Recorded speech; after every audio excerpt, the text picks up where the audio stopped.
Live from New Delhi, you're watching DD India Global. We'll get you top stories from India and across the world. I am Tanvi Taneja. Up first, let's take a look at the headlines. India and Greece strengthen ties following talks, with PM Modi receiving the Grand Cross of the Order of Honour, symbolising the solidified partnership. Indian Space Research Organisation releases video of Chandrayaan-3 rover rolling down from the lander Vikram to the lunar surface.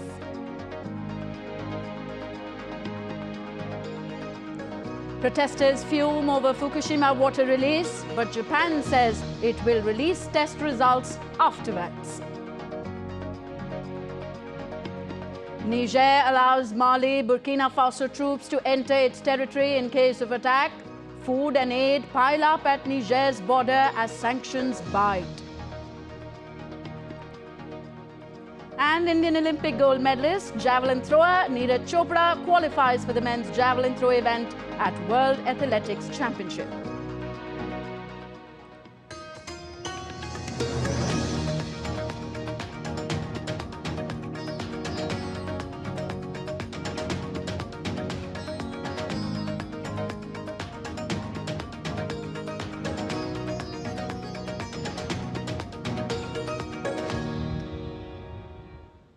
So after a successful BRICS summit, Indian Prime Minister Narendra Modi is in the historic city of Athens for his first ever visit to Greece and the first by an Indian Prime Minister in 40 years.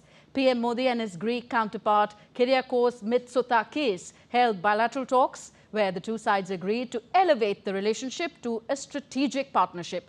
Discussions also covered a range of issues like trade and investment, defense and security, and technology. They also discussed regional and multilateral issues, including cooperation with the EU. दो पुराने मित्रों की तरह हम एक दूसरे की भावनाओं को समझते हैं और उनका आदर करते हैं। 40 वर्षों के लंबे अंतराल के बाद भारत के किसी प्रधानमंत्री का ग्रीस आना हुआ है। फिर भी ना तो हमारे संबंधों की गहराई कम हुई है, ना ही रिश्तों की गर्मजोशी में कमी आई है। इसलिए आज प्रधानमंत्री जी और मैंने भारत ग्रीस पार्टनरशिप को स्ट्रेटेजिक स्तर पर ले जाने का निर्णय लिया है। हमने तय किया है कि हम डिफेंस एंड सिक्योरिटी, इंफ्रास्ट्रक्चर, कृषि, शिक्षा, न्यू एंड इमर्जिंग टेक्नोलॉजी और स्किल डेवलपमेंट के क्षेत्रों में अपने सहयोग को बढ़ाकर अपनी स्ट्रेटेजिक पार्टनरशिप को मजबूती देंगे। Very happy to be upgrading our relationship into a strategic relationship. We thus highlight the fact that Greece and India are in reality much closer than their geographical distance, and that they are ready to proceed side by side in dealing with the challenges of our time, especially in a period of upheaval and war in Ukraine, facts which make it even more necessary to respect the UN Charter. At the joint presser, followed by the bilateral talks, the Indian Prime Minister further said that they had a discussion over mutual cooperation in the area of terrorism and cybersecurity. आज हमने आतंकवाद और cyber security के क्षेत्र में आपसी सहयोग पर भी चर्चा की। हमने तय किया कि हमारे राष्ट्रीय सुरक्षा सलाहकारों के स्तर पर भी बातचीत का एक संस्थागत प्लेटफॉर्म होना चाहिए। प्रधानमंत्री जी और मैं सहमत हैं कि हमारा द्विपक्षीय व्यापार तेजी से बढ़ रहा है और आगे भी बढ़ोतरी की अपार संभावनाएं हैं। इसलिए हमने वर्ष 2030 तक अपने द्विपक्षीय व्यापार को 2 गुना करने का लक्ष्य तय किया है। The Indian Premier also informed about the Migration and Mobility Partnership Agreement that will be inked soon between the two sides. दोनों देशों के बीच स्किल्ड माइग्रेशन को सुगम बनाने के लिए हमने जल्द ही एक migration and mobility partnership agreement करने का निर्णय लिया। हमारा मानना है कि अपने प्राचीन पीपल टू पीपल संबंधों को नया रूप देने के लिए हमें सहयोग बढ़ाना चाहिए। हम अपने शिक्षण संस्थानों के बीच सांस्कृतिक और शैक्षणिक आदान प्रदान को बढ़ावा देंगे।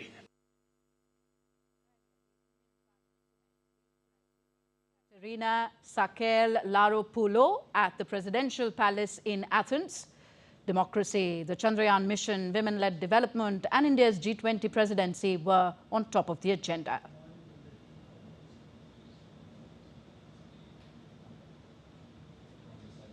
And Indian Prime Minister Narendra Modi was given the Grand Cross of the Order of Honour by Greek President. The Indian Prime Minister thanked the Greek President, the government and people of Greece for this honour. He said it shows the respect the people of Greece have towards India. Earlier, Prime Minister Narendra Modi began his visit to Greece by paying tribute at the Tomb of the Unknown Soldier in Athens. The monument is dedicated to Greek soldiers who sacrificed their lives during the First World War. Prime Minister Narendra Modi talked about the success of Chandrayaan-3, India's third lunar mission, in his meeting with the Greek President, saying that the success of the mission is the one to be shared with the whole of the world. Excellency, मैं आपका हृदय से बहुत बहुत आभार व्यक्त करता हूँ।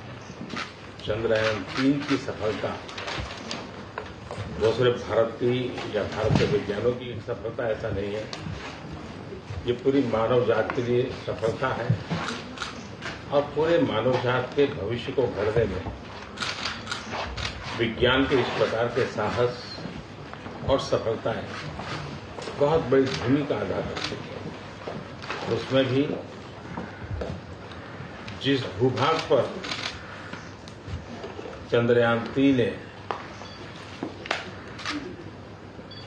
अपनी गतिविधि प्रारंभ की है, मैं मानता हूं कि उससे जो नतीजे निकलेंगे वो पूरी साइंटिफिक फैटर्निटी को और मानव जात को चंद्र के संबंध में जो उसकी जिज्ञासाएं हैं और लोग जो भावी प्लान कर रहे हैं उसमें बहुत उपयोगी हो सकता है। And talking of India's moon mission Chandrayaan-3, the Indian Space Research Organisation ISRO has said that the mission is going exactly as planned. The space agency has released a new video today that shows the Chandrayaan-3's rover exploring the moon's surface. Take a look.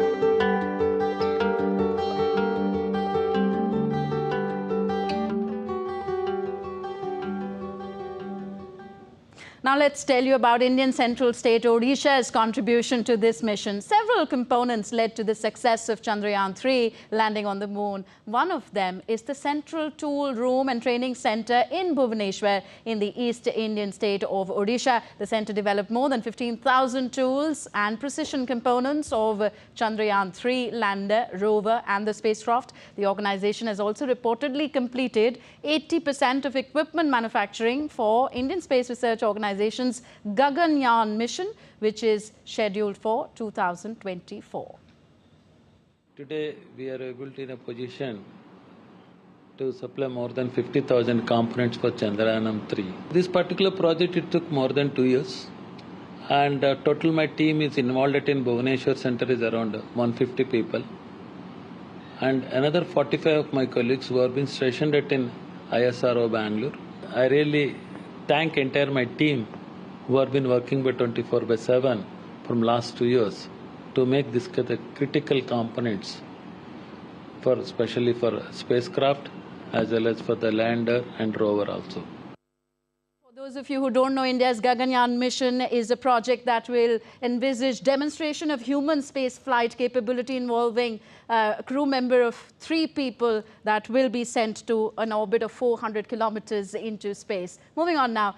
Let's talk of Japan. As anger continues to grow over Japan's decision to release treated radioactive water from the devastated Fukushima nuclear power plant into the ocean, now Japanese Foreign Minister Yoshimasa Hayashi held talks with International Atomic Energy Agency Director General Rafael Grossi today.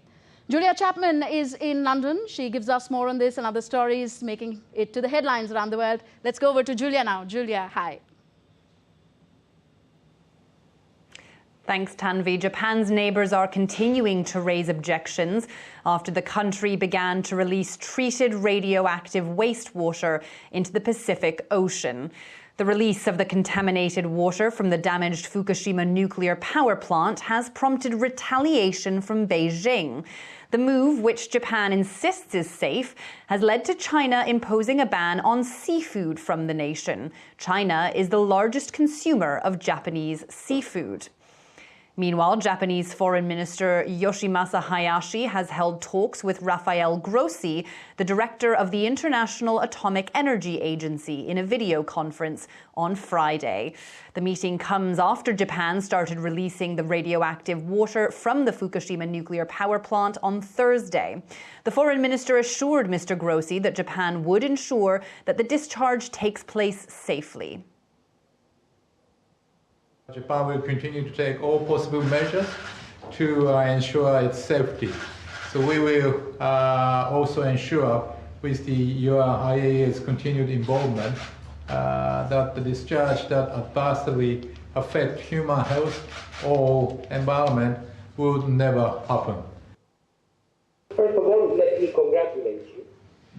I think the fact that the process has started smoothly, and the cooperation between the Japanese government and TEPCO, METI, and the IAEA has been smooth is quite remarkable.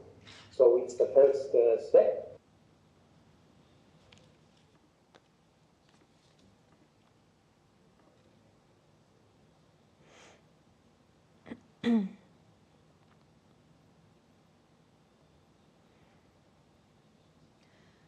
So that is my colleague Julia Chapman giving us the latest on Japan. Now let's talk about the Russia-Ukraine conflict. Well, the United States will provide training for Ukrainian pilots flying the F-16 fighter jets as more and more allies pledge fighter jets to the war-hit nation. DD India's Rishabh Sharma has more. Allies of Ukraine are coming together to provide military support to the war-hit nation. After Denmark and the Netherlands, the United States is the latest country to have pledged F-16 fighter jets to Ukraine. The F-16s, that is moving forward, actually. So there's a training program in place, and they'll likely to receive F-16s here in the not-too-distant future. The Pentagon has also said that they will provide training to Ukrainian pilots for the F-16 fighter jets. The training will begin as early as October. The Department of Defense is announcing today that the United States will soon begin training Ukrainians to fly and maintain F-16 fighter aircraft in support of the international effort to develop and strengthen Ukraine's long-term defenses. Scandinavian country Norway has said that it also will send its US-made F-16s to Ukraine. Finally, Mr. President, based on our dialogue, we have made a decision to donate Norwegian F-16 fighter jets, and we are in a discussion now about when and how. More and more countries are joining hands to provide military aid to Ukraine as its conflict with Russia continues.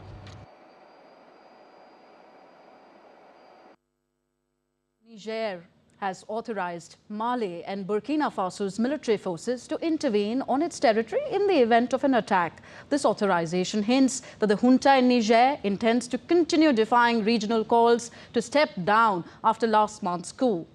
The three allies' foreign ministers said that they had met in the Nigerian capital Niamey to discuss boosting cooperation on security and other joint issues on Thursday. The West African bloc, ECOWAS, has warned that it is ready to send troops into Niger to restore constitutional order if diplomatic efforts fail. DD India's Tesem Akende sends us this report from Jos, Nigeria.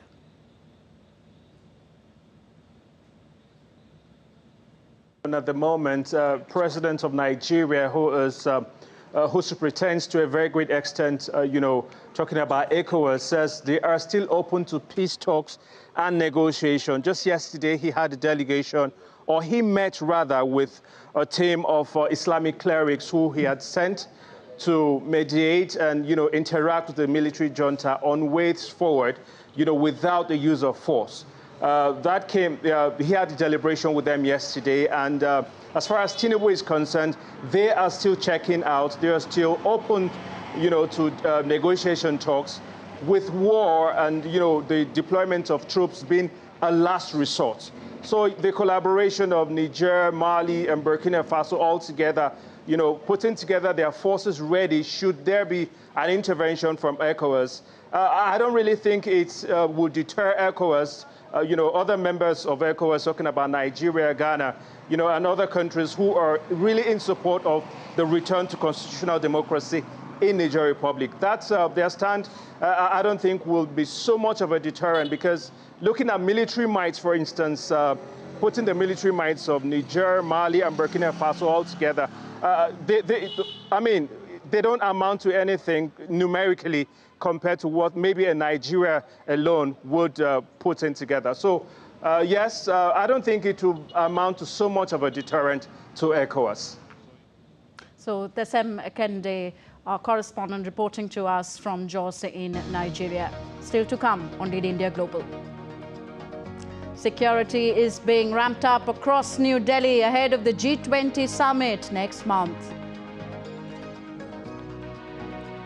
At the Business 20 meet in New Delhi, India's Finance Minister Nirmala Sitharaman says the global capacity centers are coming to India. And Neeraj Chopra qualifies for javelin final in the World Athletics Championships with his season best throw of 88.77 meters.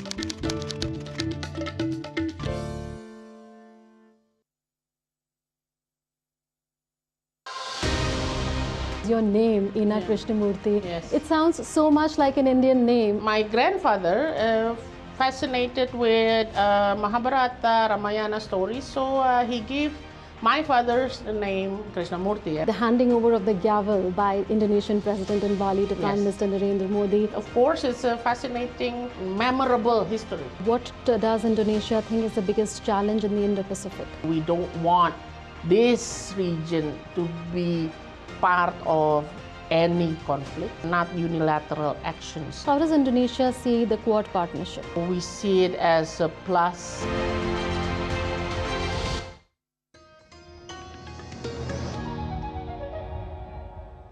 Welcome back. You're watching DD India Global. I am Tanvi Taneja. India's capital, New Delhi, is gearing up to host the G20 Summit 2023 with preparations now in full swing, as the city is being decorated to welcome world leaders, while security is being significantly tightened in and around the summit venue. The G20 Summit meeting will take place on September 9th and 10th in New Delhi.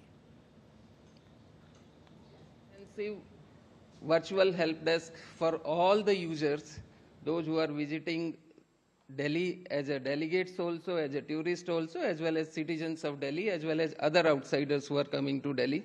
We will be launching a virtual help desk. As the screen shows, We will providing information about various services, including transportation services. In transportation services, if you want to know about how you have to commute from airport to the venue or to the various hotels, or if you want to go to certain markets, or if you want to visit hospitals, there will be link in the help desk. Our major focus is how we can provide better services and information to the users, especially concerned with the G20 Summit. On to Indian city of Varanasi, which is also regarded as the spiritual capital of India. The fourth G20 Culture Working Group meeting began on Thursday in Varanasi. Delegates in Varanasi are working on a draft of the ministerial declaration ahead of the upcoming Culture Ministers meeting to be held on Saturday. India's Minister of State for External Affairs and Culture, Meenakshi Lekhi, addressed the group meeting under India's G20 presidency on Thursday. We gathered here in the ancient city that has been a melting pot for cultures, philosophy, spiritualism for millennia and above. It is befitting that the address finds the importance of culture in global policy making, and this is of particular interest to all of us. Had it not been for love of India, this culture working group would not be working so hard. The inaugural session of the B20 or the Business 20 Summit 2023 begins in India's capital city, New Delhi. Addressing the session, the chair expressed his delight on India leading in digital, energy and global value supply chain systems. India's Prime Minister Narendra Modi will attend the special session of this meet on the concluding day on Sunday. Addressing the B20 Summit, India's Finance Minister Nirmala Sitharaman stated how the global capacity centres are coming to India. India has actually showcased an accelerated pace of economic reforms. Wide-ranging domains have been covered, whether it's fiscal, whether it's digital, whether it is physical infrastructure or social inclusion. You spoke about inclusion, yes, on social inclusion as well. So all these have positioned India on a higher and sustainable growth path. Let's now take a look at what else is happening around the world. Protests broke out on the streets of Argentina's capital, Buenos Aires, on Thursday. Calls are growing for the government to take action to address the economic crisis ahead of upcoming elections in October. Argentina is suffering from soaring inflation, where figures have reached 113%. US Bank JP Morgan estimates that inflation could surge to 190% by the end of the year. Venezuela's National Assembly has elected Elvis Amoroso as the new head of the National Electoral Council. Amoroso has previously acted as the South American country's Controller General who looked after public funds. Naming Elvis Amoroso as the head of the electoral body comes after the United States proposed easing sanctions against the country if President Nicolas Maduro worked towards conducting free and fair elections. The Panama Canal is planning to continue transit restrictions through the vital shipping route for at least 10 more months. The move comes as an ongoing drought in the region has significantly lowered the water level through this vital passage connecting the Atlantic and Pacific Ocean. The decision has caused a backlog of cargo vessels waiting to pass. The restriction on daily transit numbers will give time for the canal to preserve water until the next rainy season. Minimum between the next 10 or 12 months ahead, both the water depth and the reduction of the daily quota will be maintained. There are two important aspects of this measure. We are not impacting the Panamax water depth but only the quota. For the Neo Panamax, we are only impacting the water depth but not the quota. Next, indeed, India, global time for all the sporting action. Tokyo Olympics champion Neeraj Chopra qualified for the final of men's javelin at the World Athletics Championships.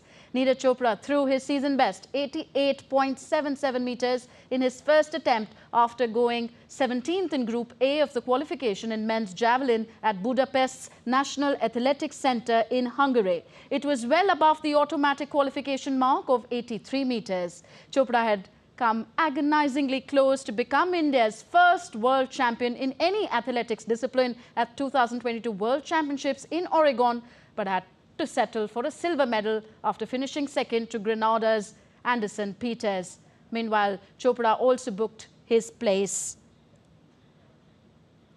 for the Paris Olympics 2024. And Spanish Football Federation President Luis Rubiales said on Friday he would not step down in the face of pressure from politicians, players, unions and FIFA for kissing player Jenny Hermoso following Spain's World Cup victory. Speaking at an RFEF emergency assembly on Friday, Rubiales complained that false feminists were trying to kill him. He described the kiss as a peck that was free, mutual and consensual. Notably, the incident sparked outrage within and outside Spain, with many, including government ministers, demanding his resignation. I will not resign. I will not resign. I will not resign. I will not resign. With that, we come to the end of this edition of DD India Global. But do let us know your thoughts on the news of the day. You can connect with us on Facebook, X, formerly Twitter, Instagram and YouTube at DD India Live. We'll be back with more news as it breaks here on DD India Global. I am Tanvi Taneja from all of us here in New Delhi. Thanks for watching. Namaskar.